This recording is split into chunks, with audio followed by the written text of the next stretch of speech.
اعوذ باللہ من الشیطان الرجیم بسم اللہ الرحمن الرحیم یا ایہا الذین آمنوا لا تقولوا راعنا وقولوا انظرنا واسمعوا وللکافرین عذاب علیم صدق اللہ العظیم۔ محترم سامعین و ناظرین، آیت کریمہ یہودیوں سے تعلق رکھتی ہے اور آیت شریفہ کا شان نزول یا پس منظر یہ ہے کہ مدینے میں رسول اللہ صلی اللہ علیہ وسلم کی مجلس میں اور آپ کی خدمت عالیہ میں مختلف لوگ اپنی مختلف باتیں لے کر حاضر ہوتے تھے۔ اسی سلسلے میں یہودی بھی حاضر ہوتے تھے۔ یہودیوں کے اندر چونکہ شرارت تھی،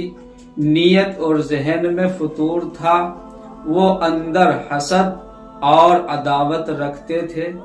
چنانچہ ایک مرتبہ انہوں نے یہ بدتمیزی اور شرارت کی کہ جب وہ حضور پاک صلی اللہ علیہ وسلم کی مجلس مبارکہ میں آئے تو یہودیوں کی عبرانی زبان جو ان کی مذہبی زبان ہے، اس میں انہوں نے یہ جو لفظ ہے راعنا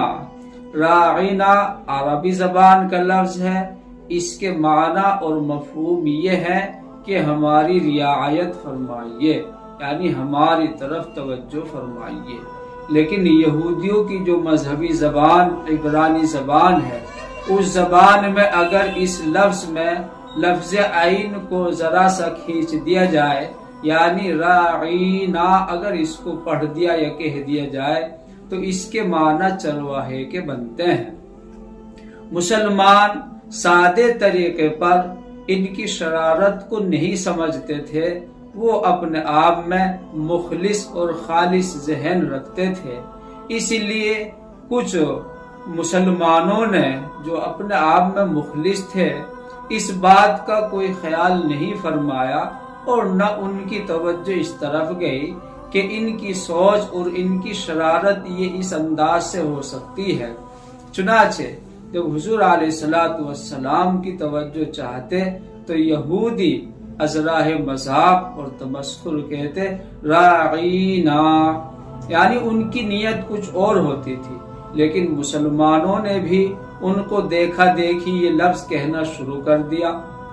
مسلمانوں اور صحابہ کرام کی نیت بالکل صاف اور اچھی تھی، لیکن یہودیوں نے جب یہ بات دیکھی کہ مسلمان بھی اسی طرح کہنے لگے تو وہ اپنے آپ میں اشارے کرنے لگے اور ایک گویا کہ انہوں نے ایک مذاق کا ماحول بنایا اور حضور اکرم صلی اللہ علیہ وسلم اور صحابہ کرام کی توہین کا انداز اختیار کیا۔ اس پر اللہ تبارک و تعالی نے قرآن کریم نازل فرمایا اور اس آیت کے ذریعے اللہ تعالی نے اپنے رسول کے ذریعے اہل ایمان کو، مسلمانوں کو، صحابہ کرام کو یہ بات سمجھائی اور بتائی کہ اے مسلمانوں، اے ایمان والو، تم راعینا مت کہا کرو۔ یعنی یہ ایک ایسا لفظ ہے کہ جس سے اشتباہ ہوا ہے کہ ان کی نیت کچھ تھی، تمہاری نیت کچھ تھی، لیکن چونکہ مفہوم میں اشتراک پایا جاتا ہے تو ایسے لفظ سے اور ایسے محاورے سے اجتناب اور احتراز کرنا چاہیے جس کے معنی اور یا جس کا مفہوم غلط بھی بنتا ہو، بلکہ تم یہ کہا کرو انظرنا کہ اے نبی، اے اللہ کے رسول، اپنی پیار بھری شفقت سے ہماری طرف بھی توجہ فرمائیے، ہماری طرف بھی نظر کیجیے۔ چنانچہ علماء حضرات نے اس آیت کریمہ کی تفسیر میں، توضیح اور تشریح میں یہ بات بیان کی ہے کہ ایسا مبہم لفظ نہیں استعمال کرنا چاہیے جو اس طرح کا مفہوم رکھتا ہو کہ جس سے کسی کی اہانت یا توہین لازم آتی ہو، بلکہ اس کے برخلاف ایسے الفاظ اور ایسے محاورے کا استعمال کرنا چاہیے جس سے کسی کی دل شکنی نہ ہو اور جس چیز کے جس لفظ کے اس طرح کے معنی نہ بنتے ہو جس سے اس کی تحقیر یا توہین سمجھ میں آتی ہو. کیسی پیاری اور کتنی اچھی تعلیم دی ہے اللہ تعالیٰ نے اپنے قرآن اور نبی کے ذریعے. اللہ تعالیٰ عمل کرنے کی توفیق عطا فرمائے. وما علینا